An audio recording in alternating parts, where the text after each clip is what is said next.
हिंदी में यूपीएससी की तैयारी से संबंधित प्रोग्राम्स को देखने के लिए सब्सक्राइब करें स्टडी IQ-IAS हिंदी। नमस्कार, मैं ओम द्विवेदी स्वागत करता हूं आपका स्टडी IQ-IAS हिंदी के इस प्लेटफॉर्म पे। और स्वागत है आपका हमारी MCQ सीरीज जिसका नाम है मिशन IAS प्री 2024। इसके तहत आपको पता है हम मई तक कुछ क्वेश्चंस हैं जो वो सॉल्व करेंगे और साथ में आप भी मेरे साथ इस क्वेश्चंस को सॉल्व करेंगे। कंडीशन क्या है इसकी? कंडीशन ये है कि आपको पेपर और पेन लेकर के बैठना है और मैं क्वेश्चन दिखाऊंगा, आपको वीडियो को पॉज करना है, उसका आंसर लिखना है अपने पेपर पे। उसके बाद जब मैं इसका एक्सप्लेनेशन बताऊंगा तो एक्सप्लेनेशन के दौरान आपको सही या गलत का निशान लगाना है, प्लस अगर एक्स्ट्रा चीज कुछ आपको एक्स्ट्रा फैक्ट पता चलता है तो वो साथ में लिखते चलना है। ठीक है, इतनी चीजों का ध्यान रखें। चलिए शुरू करते हैं और पहला क्वेश्चन देख लेते हैं। पहला क्वेश्चन है, निम्नलिखित कथनों पर विचार करें। भगवती सूत्र में 16 महाजनपदों का उल्लेख है। जैन धर्म का प्रारंभिक इतिहास कल्प सूत्र में ज्ञात होता है। उपर्युक्त में से कौन सा कथन सत्य है? केवल एक, दो, दोनों ही या फिर कोई भी नहीं? ठीक है, बताएं। देखिए, भगवती सूत्र में 16 महाजनपदों का उल्लेख है, बिल्कुल सही स्टेटमेंट है। भगवती सूत्र के बारे में याद रखिएगा कि भगवती सूत्र में 16 महाजनपद प्लस महावीर के जीवन के बारे में, महावीर के जीवन के बारे में,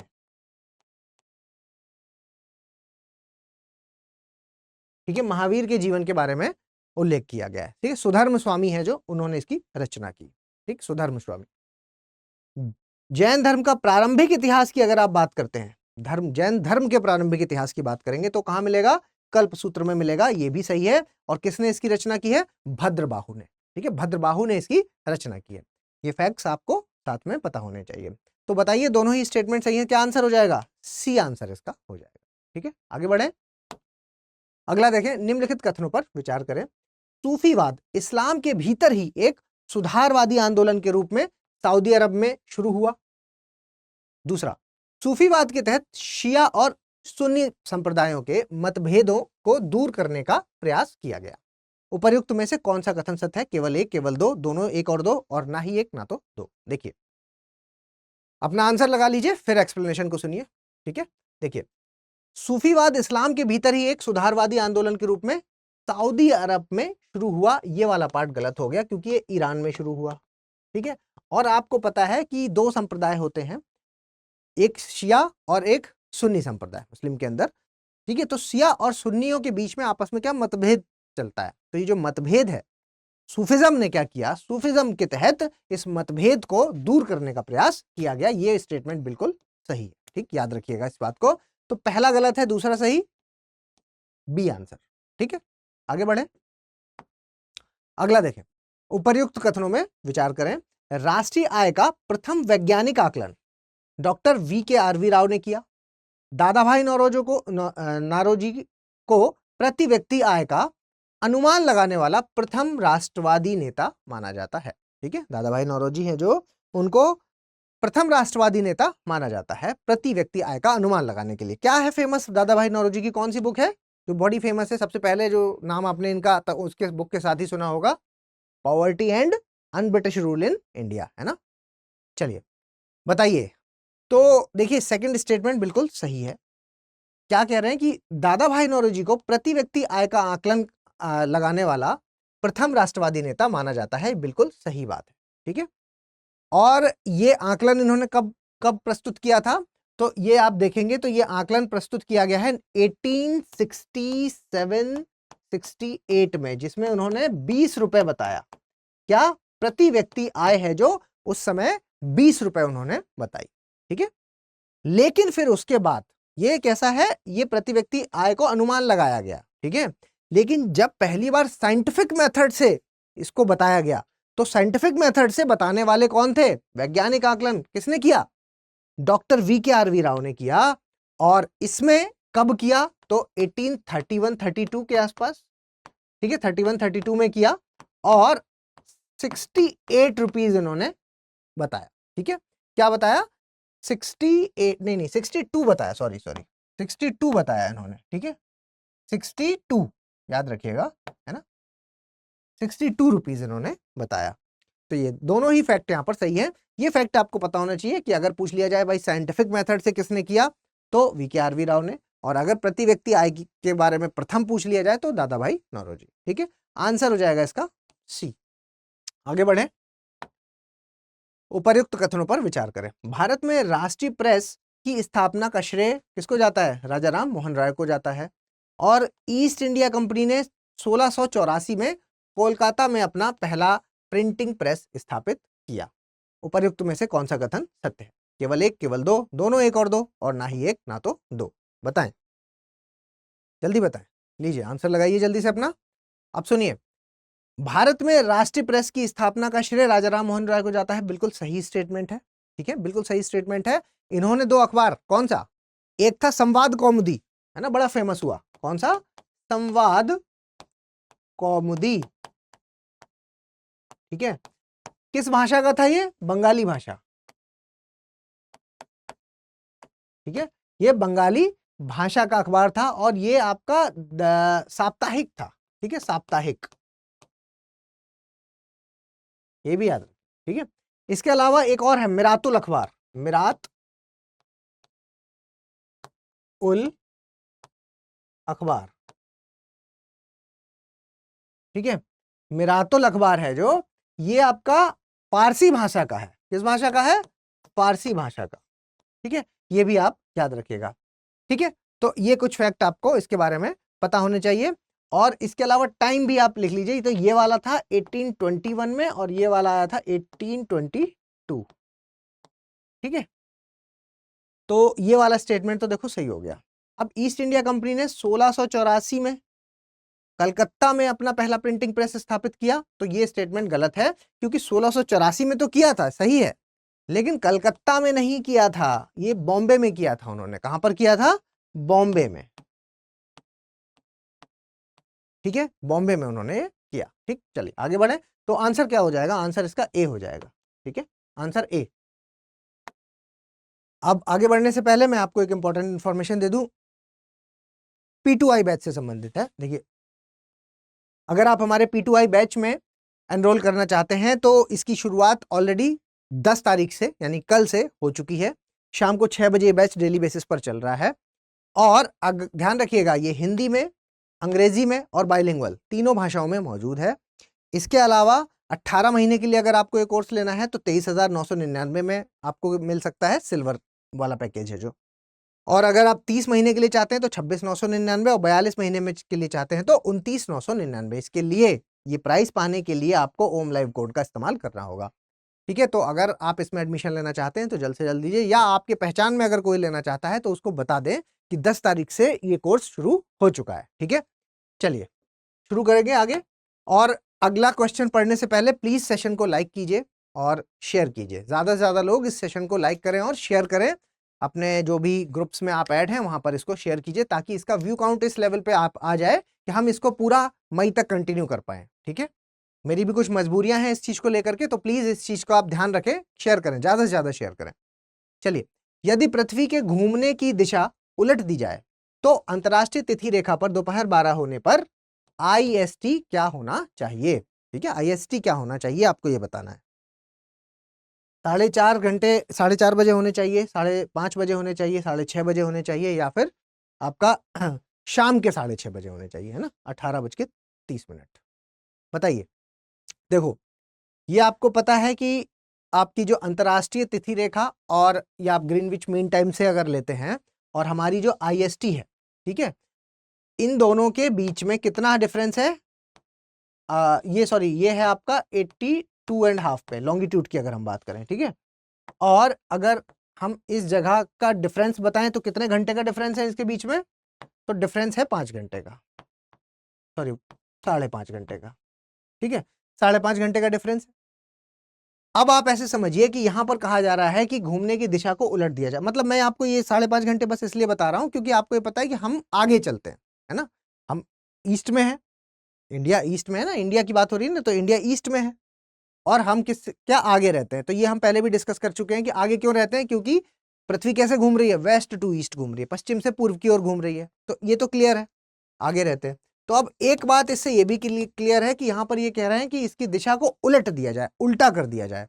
तो अगर दिशा को उल्टा कर देंगे तो ये बात तो पक्की है कि आगे ना होकर के हम पीछे हो जाएंगे, ठीक। अब अगर हम पीछे हो जाएंगे तो यहां पर कितने बजे की बात हो रही है? दोपहर की बात हो रही है। तो दोपहर में, दोपहर की जो बात हो रही है, तो अगर हम पीछे हो जाएंगे तो ये पक्की बात है ना कि 12 से कम बजे होंगे। दोपहर के 12 से कम मतलब सुबह का समय हो रहा होगा, है ना, बाद का नहीं हो रहा होगा। तो ये वाला तो गया, क्योंकि ये तो शाम की बात कर रहा है। अब बचे ये तीनों, ठीक। तो ये तीनों में क्या, तो अब आपको ये पता है कि 1 डिग्री में कितने होते हैं? 4 मिनट, ठीक है। टोटल अगर आप यहां पर कितना 180 डिग्री ले लें, 180 डिग्री में से आप अगर पीछे जाएंगे तो 180 डिग्री में से आपको 82.5 को घटाना है, तो 97.5 आ जाएगा, ठीक है। 97.5 आ गया। इसको आप 97.5 को आप मल्टीप्लाई करेंगे किससे? 4 मिनट, क्योंकि 1 डिग्री में, ये डिग्री में ही तो चल रहा है ये 97.5 डिग्री, ठीक है। इसमें 1 डिग्री में कितने होते हैं? 4 मिनट, तो 4 से मल्टीप्लाई करेंगे। तो जैसे ही आप इसको 4 से मल्टीप्लाई करेंगे तो कितना आ जाएगा? 390 मिनट। तो 390, ठीक है, 390 मिनट आ जाएगा। और 390 मिनट का मतलब अंतर कितना हो गया? कितने बज रहे होंगे? सुबह के 6:30, ठीक है, सुबह के 6:30 बज रहे होंगे। आंसर इसका सी हो जाएगा, ठीक है। चलिए आगे बढ़े। निम्नलिखित में से कौन सा देश इजराइल के साथ सीमा साझा नहीं करता है? अच्छा, नहीं करता है, बताइए। मैप में नहीं लाया हूं इसका, तो प्लीज आप मैप में देख लीजिएगा। देखिए, ये प्लीज आप मैप में देख लीजिएगा। जॉर्डन, लेबनान, सीरिया या इराक, इसका मैप जरूर खोल के देखें। अभी ये बहुत ज्यादा न्यूज में भी चल रहा है, क्योंकि आपको पता है कि जो अभी रिसेंटली हिजबुल्लाह है ने जो उसने भी अटैक कर दिया है इजराइल के ऊपर, ठीक है। हमास ने अटैक किया था पहले, उसके बाद अभी हिजबुल्लाह ने भी कर दिया है। तो आपको एक तो सबसे पहले इंपॉर्टेंट है इसकी लोकेशन क्या है, क्योंकि इसकी लोकेशन पर क्वेश्चन आ चुका है। हमेशा जब जब यहाँ पर कुछ कुछ हुआ है तो यहाँ से क्वेश्चन प्री या मेंस में जरूर देखने को मिलता है, ठीक है। चलिए, अगर आप इसकी बात करते हैं इजराइल वाले पार्ट की, तो देखो इसमें ईस्ट में आप देखेंगे, इजराइल का जो ईस्ट वाला पार्ट है उसमें क्या है? आपका जॉर्डन, ठीक है। जॉर्डन से इसकी सीमा मिल जाएगी आपको। नॉर्थ में लेबनान मिल जाएगा, ठीक है, लेबनान। नॉर्थ में आपको क्या मिल जाएगा? लेबनान मिल जाएगा। जो पूर्वोत्तर है, नॉर्थ ईस्ट वाला पार्ट है, वहां पर आपको क्या मिल जाएगा? सीरिया मिल जाएगा, ठीक है, सीरिया। और उसके अलावा आपका जो साउथ ईस्ट वाला पार्ट है, क्या? साउथ वेस्ट वाला, सॉरी, साउथ वेस्ट वाला जो पार्ट है, यहां पर आपको इजिप्ट मिल जाएगा, ठीक है। और इसके अलावा अगर आप पश्चिम की बात करेंगे तो पश्चिम में तो पूरा किससे टच है? मेडिटेरेनियन सी से, भूमध्य सागर से, है ना। तो किससे? मेडिटेरेनियन सी से, ये इसकी सीमा हो गई। तो आप यहां पर देख रहे हैं कि ये तीनों तो मौजूद हैं, लेकिन इराक नहीं है, तो ये गलत हो गया। आंसर क्या हो जाएगा? डी, ठीक है। नहीं पूछा है, ध्यान रखिएगा। अगला देखिए, खबरों में रहा सिंगूर पठार निम्न में से किस राज्य से में स्थित है? सिंगूर पठार कर्नाटक, तमिलनाडु, आंध्र प्रदेश या तेलंगाना? बताएं, जल्दी बताएं, किसके साथ है, किस राज्य में है? तो इसका आंसर हो जाएगा तमिलनाडु, बी। क्योंकि ये कहां पर है? ये आपका नीलगिरीज में है, ठीक है, नीलगिरी में। जो नीलगिरी है, नीलगिरी की पहाड़ियां हैं, नीलगिरीज में ये मौजूद है। और ध्यान रखिए, ये उस जगह पर है जहां पर आपके पश्चिमी घाट और जो पूर्वी घाट, वेस्टर्न घाट्स और ईस्टर्न घाट्स है, जो आपस में मिलते हैं। जिस जगह पे ये मिलते हैं, ठीक है, वेस्टर्न घाट और ईस्टर्न घाट जिस जगह पे मिलेंगे, उस जगह पर ही ये सिंगूर पठार है, जो वो सिंगूर पठार है, जो वो उसकी लोकेशन है, ठीक है। अब ये क्यों चर्चा में रहा, ये भी देख लीजिए। आपको पता है कि मैन एंड एनिमल कॉन्फ्लिक्ट है जो, वो एक बड़ा चर्चा में रहता है। और इस जगह पे क्योंकि हाथियों के साथ इंसानों, हाथियों का वो जो कॉरिडोर है जहां से हाथी निकलते हैं, वहां पर मैन एनिमल कॉन्फ्लिक्ट बहुत ज्यादा देखने को मिलता है।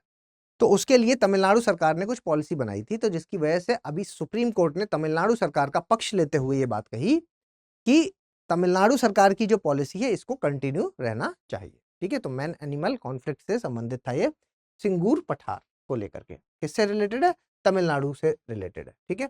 तो बी आंसर इसका हो गया। अगला देखिए, कीस्टोन स्पीशीज, ठीक है, कीस्टोन प्रजाति जो होती है उसके संबंध में कुछ कथन है। क्या है? कीस्टोन प्रजातियां आमतौर पर किसी पारिस्थितिकी तंत्र में पाए जाने वाली सबसे प्रचुर प्रजाति होती है। ठीक है, सबसे प्रचुर प्रजाति होती है, एक तो ये हो गया। दूसरा देखिए, कीस्टोन प्रजाति के समाप्त होने या हटने से पारिस्थितिकी तंत्र की संरचना और कार्य में महत्वपूर्ण परिवर्तन हो सकते हैं।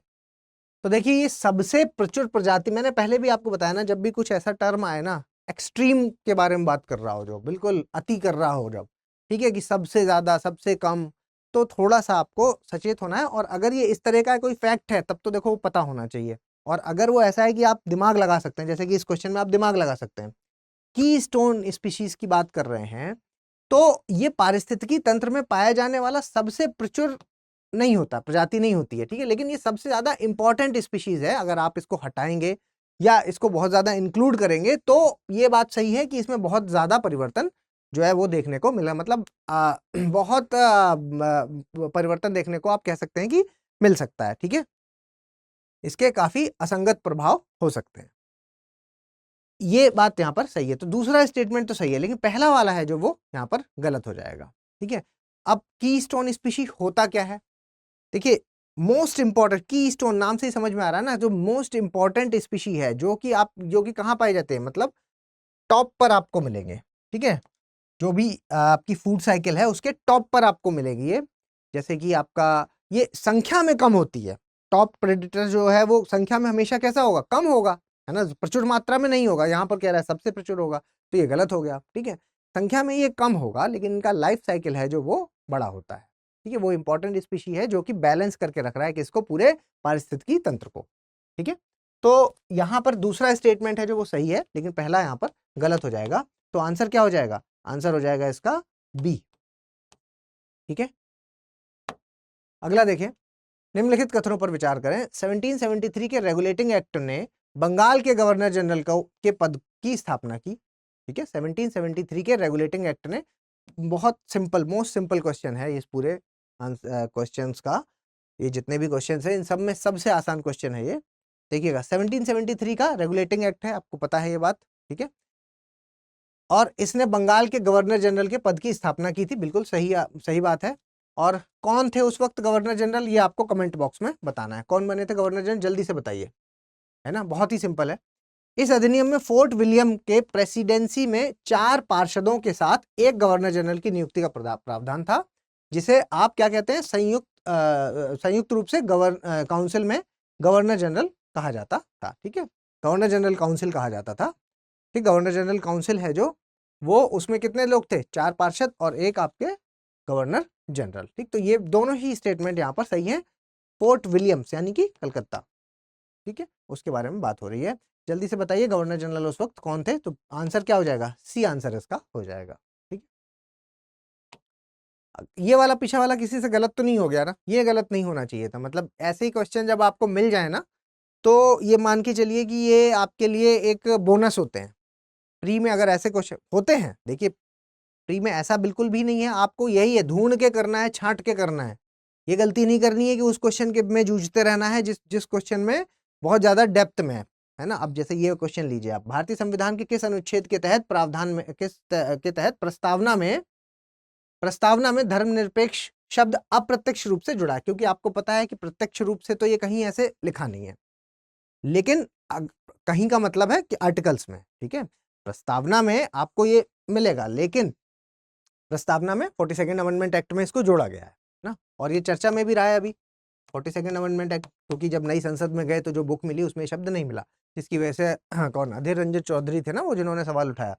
तो काफी ज्यादा सवाल पे रहा ये, तो यहाँ से क्वेश्चन आने के चांसेस। अब ये पूछ रहे हैं कि कौन सा ऐसा आर्टिकल है जिसमें ये अप्रत्यक्ष रूप से जुड़ा हुआ है। अब देखो 25, 26, 27 और 28, अब ये सारे ही सारे राइट टू रिलीजन के अंतर्गत आ रहे हैं।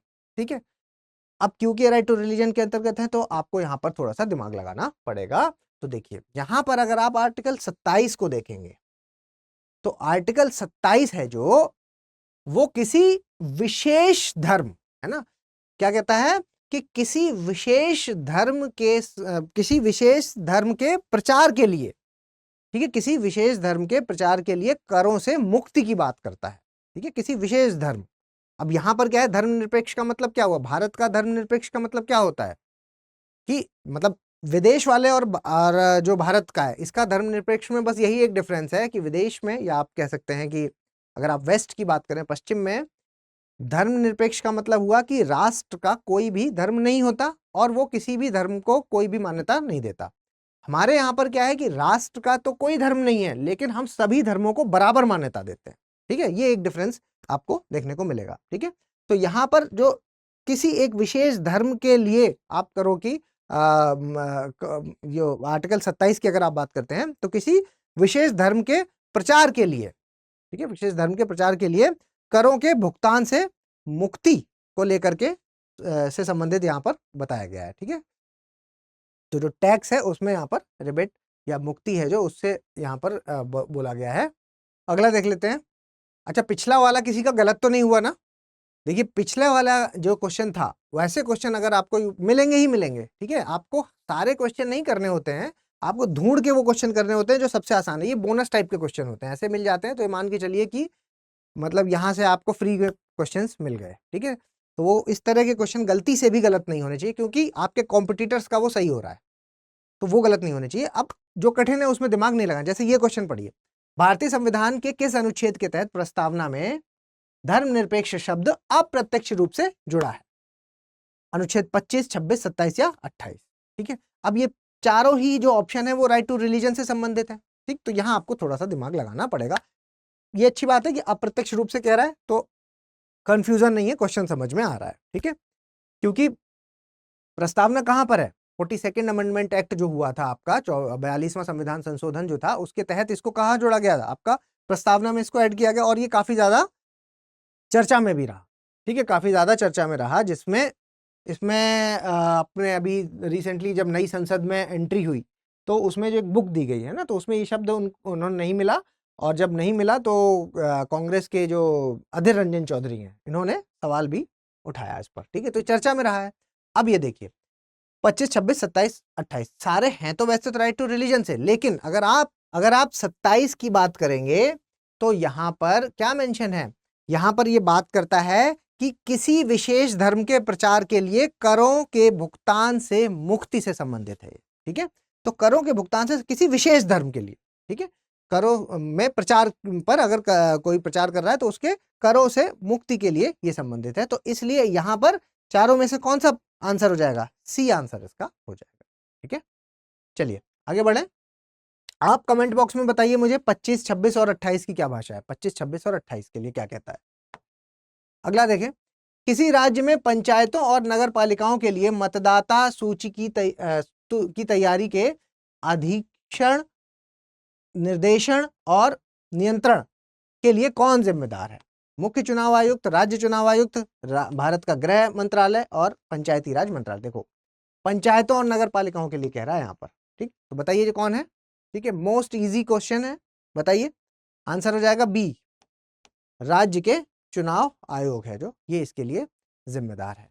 ठीक है, मुख्य चुनाव आयोग है जो ये आपका प्रेसिडेंट के हो गए, वाइस प्रेसिडेंट के हो गए, लोकसभा के हो गए, और विधानसभा के चुनाव की निगरानी, ठीक है, उसके लिए भी, विधानसभा के जो चुनाव है उसके लिए भी ये जिम्मेदार होता है, मुख्य चुनाव आयुक्त। ठीक है, राज्य चुनाव आयुक्त हो गया आपका, जो पंचायत और नगर पालिका होती है उसके लिए जो मतदाता सूची है इन सबके अधीक्षण, निर्देशन और नियंत्रण के लिए जिम्मेदार होता है। ठीक है, तो आंसर यहां पर बी हो जाएगा।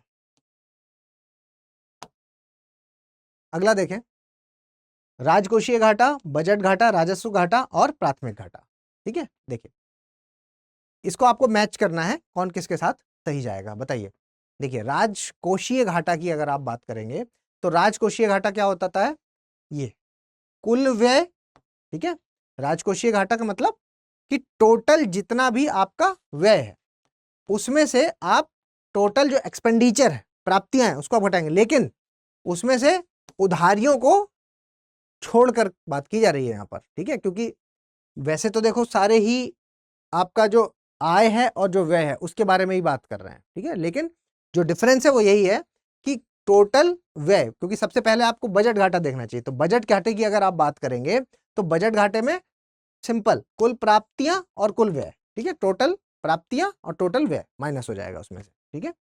तो आंसर जो आएगा वो आएगा क्या, बजट घाटा आएगा। राजकोषीय घाटा क्या आएगा, कुल व्यय कुल प्राप्तियां लेकिन उधारियों को छोड़ करके, ठीक है। उसके बाद अगर आप राजस्व घाटे की बात करते हैं तो यहां पर आएगा आपका ये राजस्व प्राप्तियां और राजस्व व्यय, सिंपल है, ठीक है। और प्राथमिक घाटे की अगर आप बात करते हैं तो राजकोषीय घाटा ये वाला, मतलब ये है जो इसमें से भी आप ब्याज वाला पार्ट को आपको हटाना पड़ेगा, ठीक। तो आपका प्राथमिक घाटा आ जाएगा। तो आंसर हो जाएगा इसका क्या, इसका आंसर हो जाएगा आपका इसका 3, ये वाला, मतलब इसका 3 और फिर 1 और फिर 2, यानी ए आंसर हो जाएगा इसका, ठीक है। ए आंसर हो जाएगा इसका। अगला देखिए, लेप्टोस्पाइरोसिस, लेप्टोस्पाइरोसिस से संबंधित निम्नलिखित कथनों पर विचार करें। देखिए, लेप्टोस्पाइरोसिस का जनक लेपोस्पायरा इंटररोगंस या लेपोस्पायरा बैक्टीरिया होता है, ठीक है। इसका जो जनक है कौन है, लेपोस्पायरा बैक्टीरिया। और ये अपने आप में एक जूनोटिक है। जूनोटिक का मतलब मैं आपको बता चुका हूं कि जो जानवरों से आपके इंसानों को होती है, ठीक है, वो आपकी क्या होगी, जूनोटिक डिसीज होती है। और इसके मामले ज्यादातर गर्म और जो ह्यूमिड टेम्परेचर है जहाँ पर, ठीक है, वहां पर देखने को मिलते हैं, आर्द्र देशों में देखने को मिलते हैं, ठीक। तो बताइए कितने स्टेटमेंट इसमें सही है, कौन से स्टेटमेंट यहाँ पर सही है, बताइए जल्दी। देखिए यहां पर अगर आप देखेंगे तो तीनों ही स्टेटमेंट है जो वो सही है। आपका यहां पर जो याद रखने वाली बात है ये कि एक तो ये देखो आपका जो लेपोस्पायरा बैक्टीरिया होता है और ये जूनोटिक डिसीज है। अगर लक्षण की बात करेंगे तो आपकी जो डेंगू वाले मलेरिया वाले लक्षण होते हैं वही इसके भी लक्षण होते हैं, ठीक है। तो यहाँ पे सारे ही सही हैं, तो डी आंसर हो जाएगा, सभी कथन सत्य हैं, ठीक है। अगला देखिए, पीएम स्वनिधि योजना, पीएम स्वनिधि योजना के संबंध में निम्नलिखित कथनों पर विचार करें। पीएम स्वनिधि योजना को 2020 में शुरू किया गया था और इस केंद्र प्रायोजित योजना का उद्देश्य स्ट्रीट वेंडर को माइक्रो क्रेडिट सुविधाएं प्रदान करना है, ठीक। बताइए कौन सा स्टेटमेंट सही है, बताइए जल्दी। देखिए ये 2020 में शुरू किया गया, ये बिल्कुल सही बात है। और इसका उद्देश्य भी स्ट्रीट वेंडर्स को माइक्रो क्रेडिट सुविधाएं प्रदान करना है, ये बात भी बिल्कुल सही है। लेकिन यहां पर जो ये लिखा हुआ है देखो, केंद्र प्रायोजित, तो ये केंद्र प्रायोजित सेंट्रली स्पॉन्सर्ड, ठीक है, ये सेंट्रली स्पॉन्सर्ड नहीं है, ये सेंट्रल सेक्टर की स्कीम है। कैसी है, सेंट्रल सेक्टर, केंद्र क्षेत्रक योजना है, ठीक है, सेंट्रल सेक्टर स्कीम है।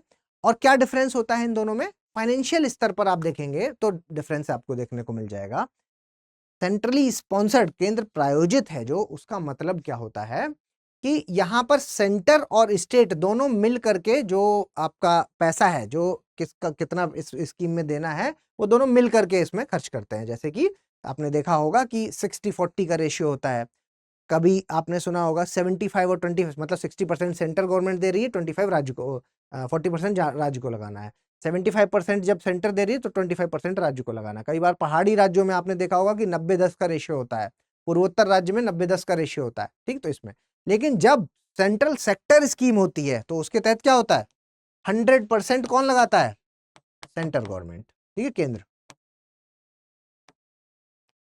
ये है मामला, ठीक है। तो दोनों यहां पर सही हो जाएंगे, सॉरी ये दूसरा वाला यहां पर गलत हो जाएगा, पहला वाला यहां पर सही हो जाएगा, ए आंसर इसका हो जाएगा, ठीक है। चलिए अगले क्वेश्चन पे जाने से पहले प्लीज सेशन को एक बार लाइक कीजिए, प्लीज जो भी नए जुड़े हैं वो सेशन को शेयर कीजिए और सेशन को लाइक कीजिए।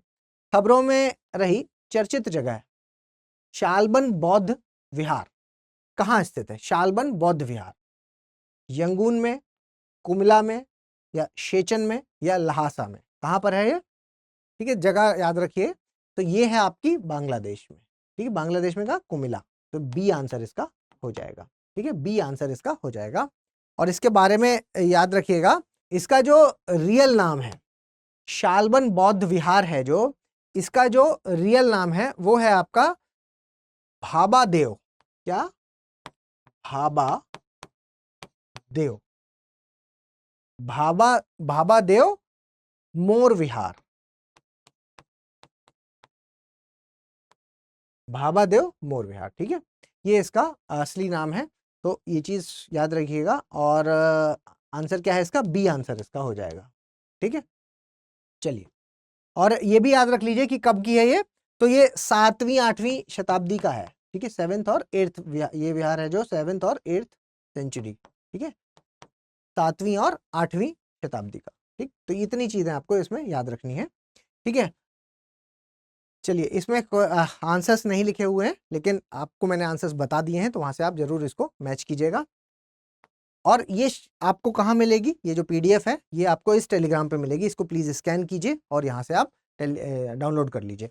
इसके अलावा ओम द्विवेदी स्टडी IQ, ठीक है, यहाँ से अगर आपके फोन में स्कैनर की सुविधा नहीं है तो ओम द्विवेदी स्टडी IQ सर्च करके भी आप पहुंच सकते हैं। ठीक है, जल्दी मिलेंगे अगले लेक्चर में, तब तक के लिए धन्यवाद। हिंदी में यूपीएससी की तैयारी से संबंधित प्रोग्राम्स को देखने के लिए सब्सक्राइब करें स्टडी IQ IAS हिंदी।